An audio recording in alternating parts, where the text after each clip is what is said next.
In June 1914, a seemingly small but pivotal event unfolded that would forever alter the course of history. On the 28th June 1914, a 19-year-old student assassinated the Austro-Hungarian Archduke, Franz Ferdinand. This single act of violence set off a chain of events that led to a war lasting 4 years, claiming the lives of more than 20 million people and bringing an end to several ancient empires. This catastrophic conflict, now known as World War I, spread across countries and continents, leaving a lasting impact on global history. The story often feels sensational, an isolated incident triggering such massive devastation. But could this war have been prevented if the assassination had been stopped? The reality is far more complex. Wars of such scale are never the result of a single event. Instead, they are driven by a complex web of causes, with one incident acting as the spark. To understand this, imagine a mountain of dynamite waiting to explode. A single matchstick might ignite it, but the massive explosion occurs because of the dynamite, not the matchstick. Similarly, the assassination of Franz Ferdinand was merely the spark, igniting tensions that had been building up for decades. To truly comprehend the roots of World War I, let us delve into the geopolitical landscape of 1914.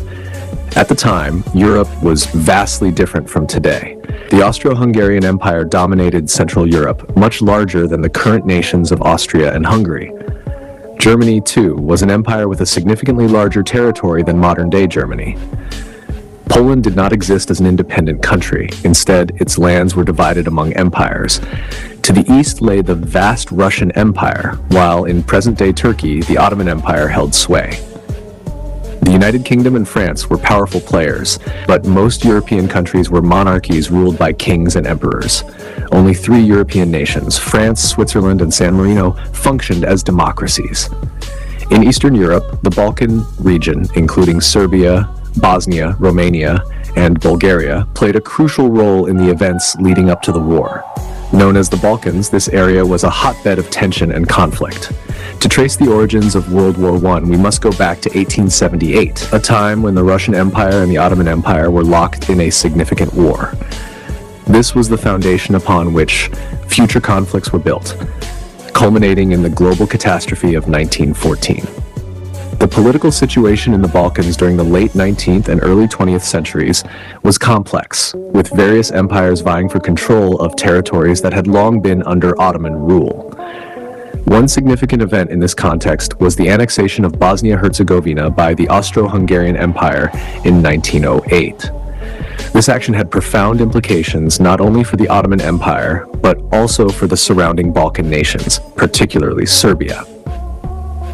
A deeper look at the series of events leading to this annexation and the reactions that followed provides insight into the tensions that eventually contributed to the outbreak of World War I. The backdrop of this period begins with the decline of the Ottoman Empire, which had been in control of much of Southeast Europe for centuries. During the 19th century, the Ottoman Empire faced numerous challenges, both internal and external. The Balkan states, many of which were ethnically Slavic, began seeking independence or greater autonomy. The Austro-Hungarian Empire and the Russian Empire played significant roles in these developments, often supporting different sides for their own strategic reasons. The Treaty of Berlin in 1878 marked a crucial turning point when the European powers recognized the independence of several Balkan states, including Serbia and Bulgaria. At this point, the Austro-Hungarian Empire was granted the right to temporarily administer Bosnia-Herzegovina, a region that had been under Ottoman control for centuries. However, the area was still considered part of the Ottoman Empire. The Austro-Hungarians, seeking to expand their influence in the Balkans, used the Treaty of Berlin as a stepping stone to assert more control over Bosnia-Herzegovina. Despite this, the Ottoman Empire was too weak to prevent the Austro-Hungarians from gradually increasing their influence in the region. In October 1908, the Austro-Hungarian Empire took a decisive step by formally annexing Bosnia-Herzegovina. This move angered not only the Ottoman Empire, which felt its territorial integrity was being undermined, but also the local population in Bosnia. The Bosnians had been living under Ottoman rule for over 4 centuries, and the idea that their land would now be controlled by another empire was deeply unsettling. The people of Bosnia, who had hoped for greater autonomy or independence, saw the Austro-Hungarian annexation as an act of betrayal. The situation was further complicated by the close ethnic ties between the Bosnians and the Serbs. Serbia, which had long harbored ambitions of uniting the South Slavic people under one nation, was particularly outraged by the annexation of Bosnia-Herzegovina. The Serbs felt a strong ethnic and cultural connection to the Bosnians, and they viewed the Austro-Hungarian move as an affront to their own national aspirations. Serbia's leaders believed that the annexation was part of a broader effort by the Austro-Hungarian Empire to suppress the rise of South Slavic nationalism in the Balkans. The annexation of Bosnia-Herzegovina did not happen in isolation. It was the result of a delicate diplomatic maneuvering between the great powers of Europe. The Austro-Hungarian Empire, anticipating opposition from Russia, sought to secure a quiet diplomatic agreement with the Russian Empire. Russia, which had long been an advocate for the Slavic peoples, was initially reluctant to oppose the Austro-Hungarian move. However, Russia was also focused on its own strategic interests, particularly in the Black Sea region. Russia had long coveted control of the Bosporus Strait, which connected the Black Sea to the Mediterranean, and it hoped to gain access to the strait in exchange for not opposing the Austro-Hungarian annexation of Bosnia-Herzegovina. The agreement between Austria-Hungary and Russia was a strategic deal aimed at avoiding conflict. In exchange for Russia's acquiescence to the annexation of Bosnia-Herzegovina, Austria-Hungary agreed not to oppose Russia's ambitions in the Bosporus Strait. However, this secret agreement did not sit well with the Russian people, many of whom were deeply sympathetic to the plight of the Slavic peoples in Bosnia-Herzegovina. Protests erupted within Russia, with many citizens denouncing their government for allowing the Austro-Hungarians to control a Slavic territory.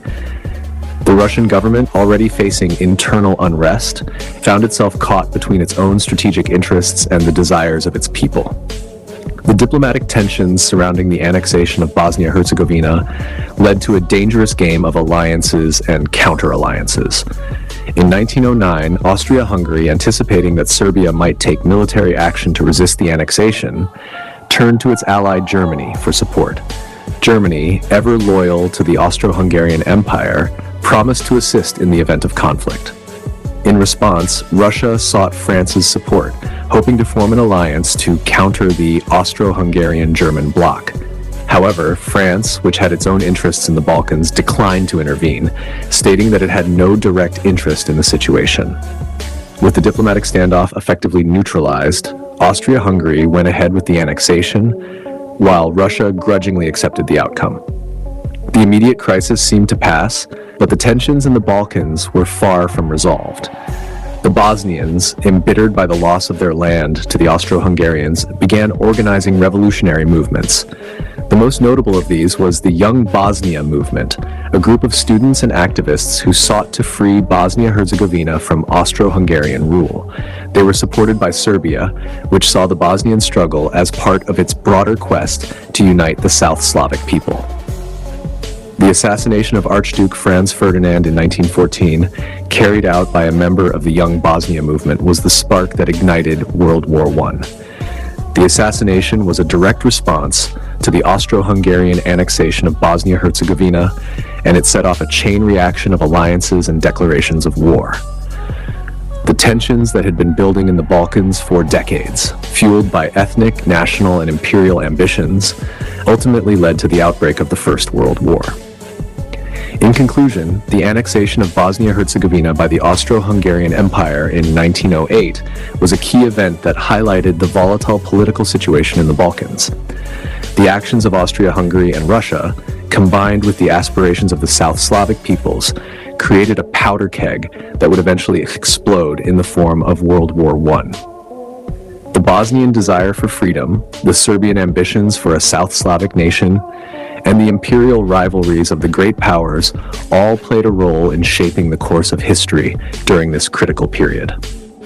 On June 28, 1914, an event took place that would ignite a chain of events leading to World War I. The heir to the Austro-Hungarian throne, Archduke Franz Ferdinand and his wife Sophie, visited Bosnia, a region that had recently been annexed by the Austro-Hungarian Empire.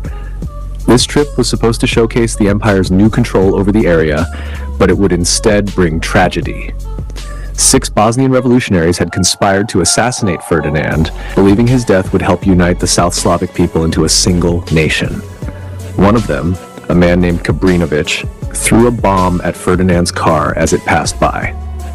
However, the bomb bounced off the car and exploded in a side street, injuring 20 people but sparing the Archduke and his wife.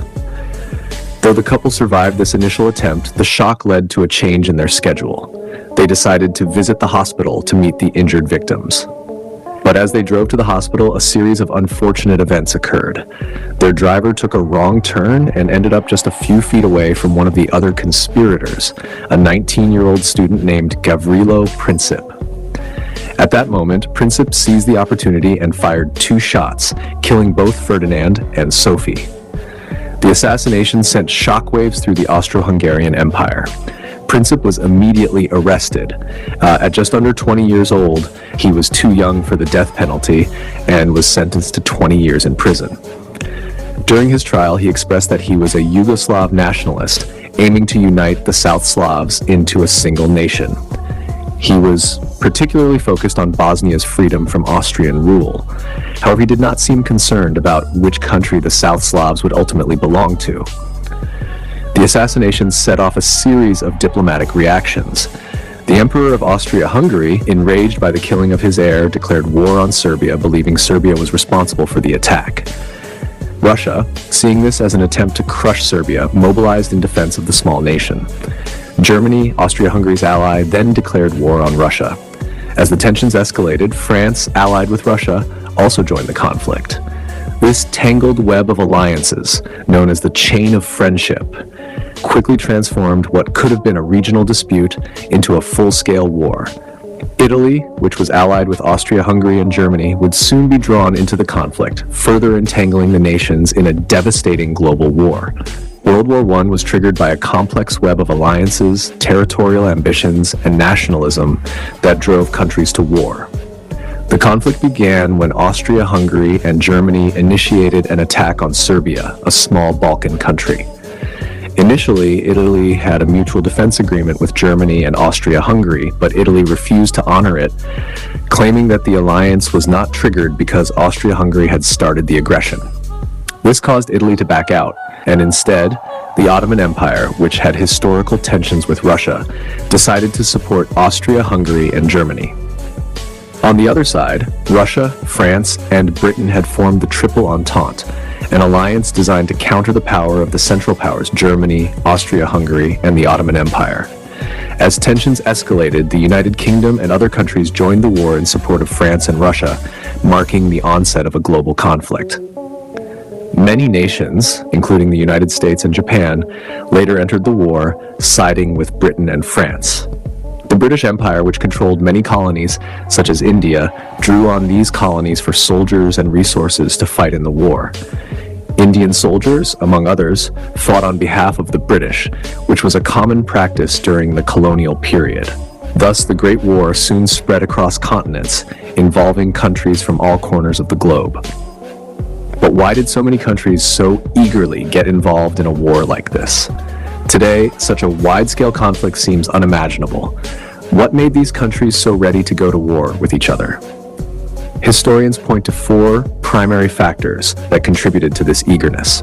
First, nationalism played a crucial role in pushing countries to war. Nationalism at that time was a belief in the superiority of one's country over others, but it was often based on race and an aggressive outlook toward foreign nations. This was not a nationalism that sought to liberate or create independent nations. It was about dominance and superiority. After Germany unified under Otto von Bismarck in 1871, nationalism became the driving force behind its expansion. Despite being a constitutional monarchy, the leaders of Germany used the power of nationalism to rally the population behind imperial ambitions and military expansion. Second, imperialism drove European powers to seek new territories to control. The desire to expand empires and increase national prestige was one of the central reasons for the war.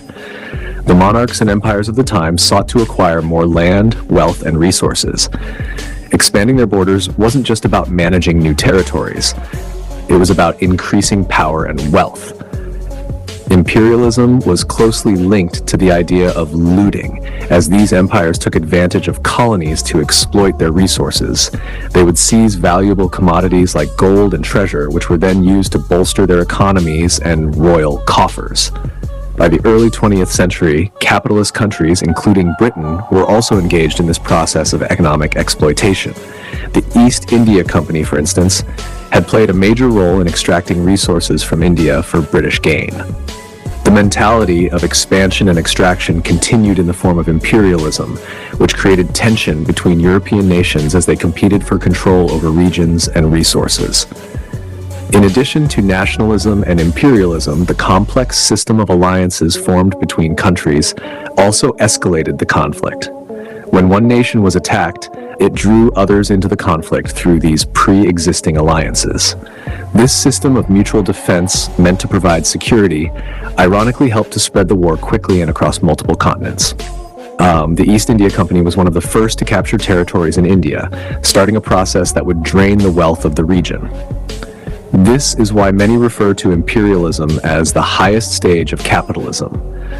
The idea behind this is that capitalists would invade other countries, exploit their raw materials and cheap labor, and generate enormous profits. Henry Ford, the famous capitalist and founder of the Ford Motor Company, made a statement reflecting the connection between war and capitalism. He argued that war was made possible through militarism, with countries spending vast amounts on their military forces. These expenditures allowed nations to invade other countries by sheer military force. At the time, the British Royal Navy was the largest in the world, helping Britain maintain its vast empire. In 1870, the six great powers of Europe, Britain, France, Germany, Austria-Hungary, Russia, and Italy, spent around £94 million on military efforts. By 1914, this figure had quadrupled. These nations were highly interested in imperialism, each seeking to capture as many territories as possible to extend their empire. However, it is important to note that when we talk about a country during this period, we are mostly referring to the monarch at the top of the empire, as most of these nations were not democracies. The rulers of these empires often ignored the will of their people, with the monarch's desires shaping the direction of the nation. The rulers of these empires were often ruthless in their pursuit of power. Kaiser Wilhelm II of Germany was known for his temper and constant worry about potential attacks from France, Britain, or Russia.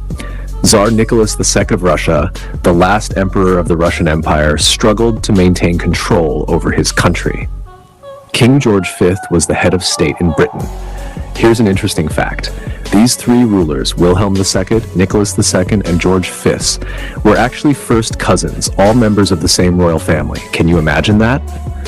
World War I, in many ways, could be seen as a family feud, similar to the struggles in Game of Thrones.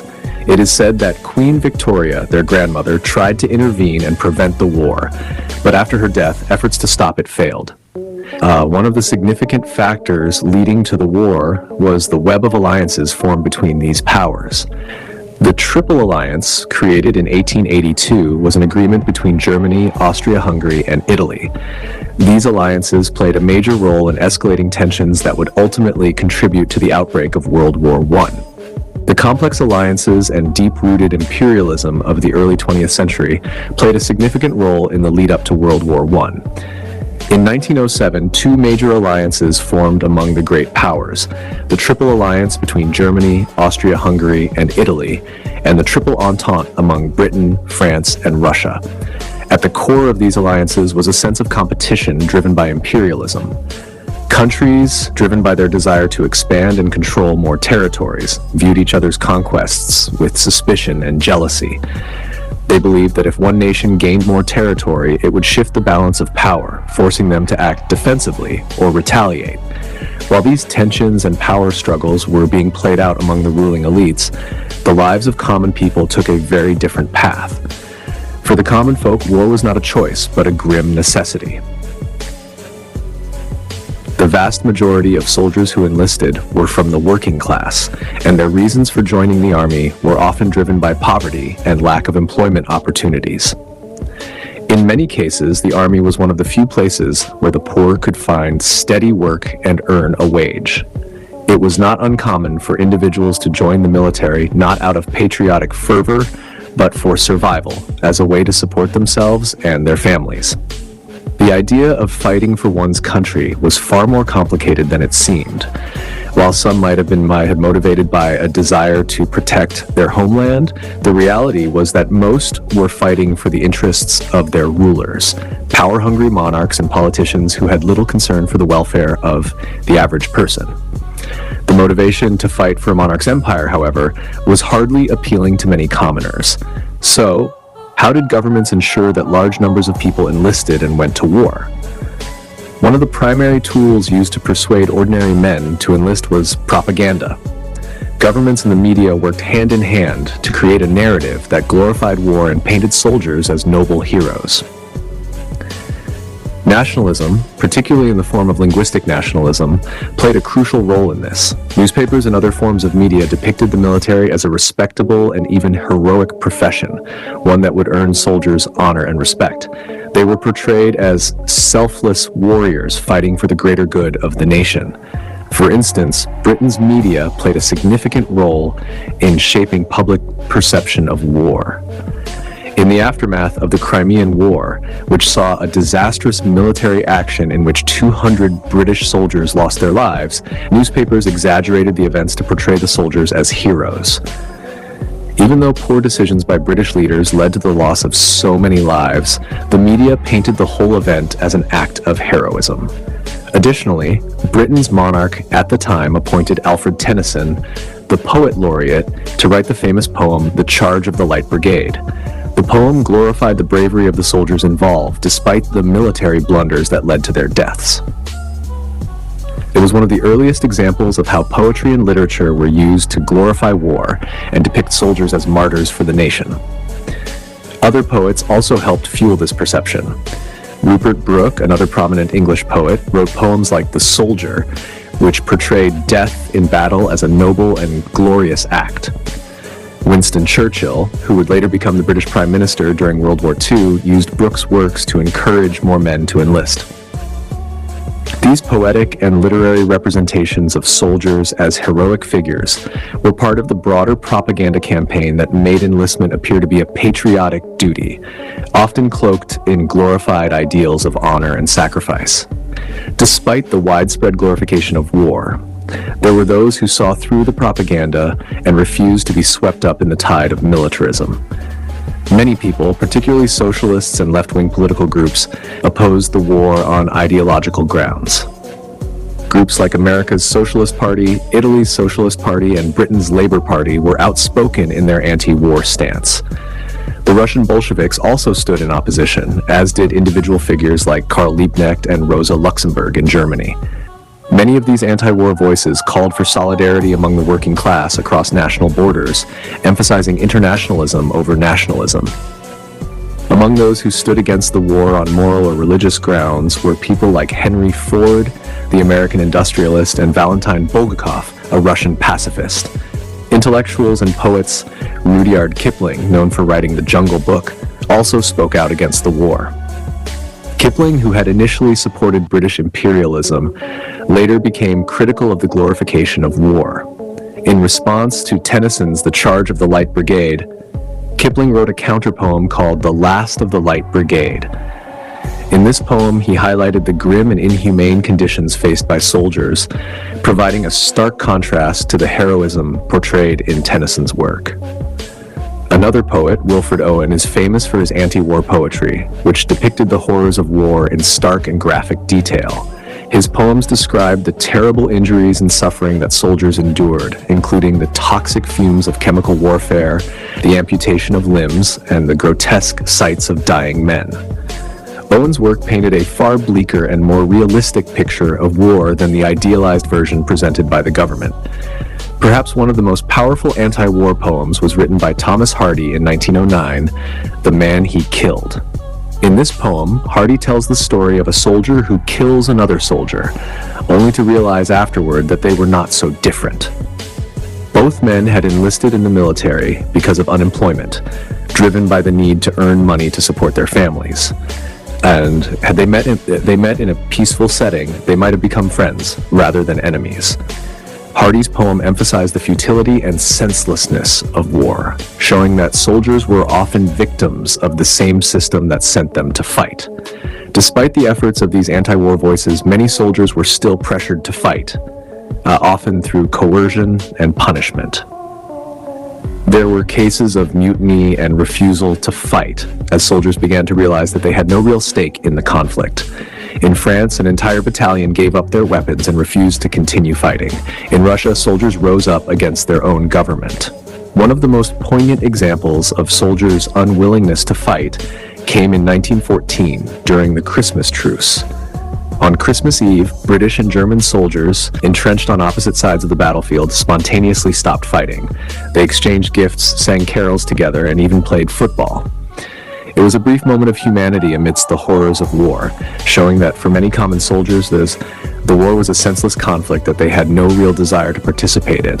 However, their commanders quickly intervened and ordered the soldiers to resume fighting. Those who refused were often punished severely. Soldiers who deserted or refused to fight could face execution by their own comrades. This harsh discipline was designed to maintain control over the troops and ensure that they continued fighting, even against their will. In the end, World War I was a devastating conflict that left millions dead and many more wounded. It was a war driven by the ambitions of rulers and the greed of empires, yet it was the common people who bore the brunt of the suffering. Despite the widespread anti-war sentiment, the soldiers who fought were often trapped in a system that left them with little choice. The war was not a war that the common people wanted, but it was one that they were forced to fight, driven by propaganda, poverty, and coercion. This tragic reality of war, the way it manipulated and exploited ordinary men, is something that must never be forgotten.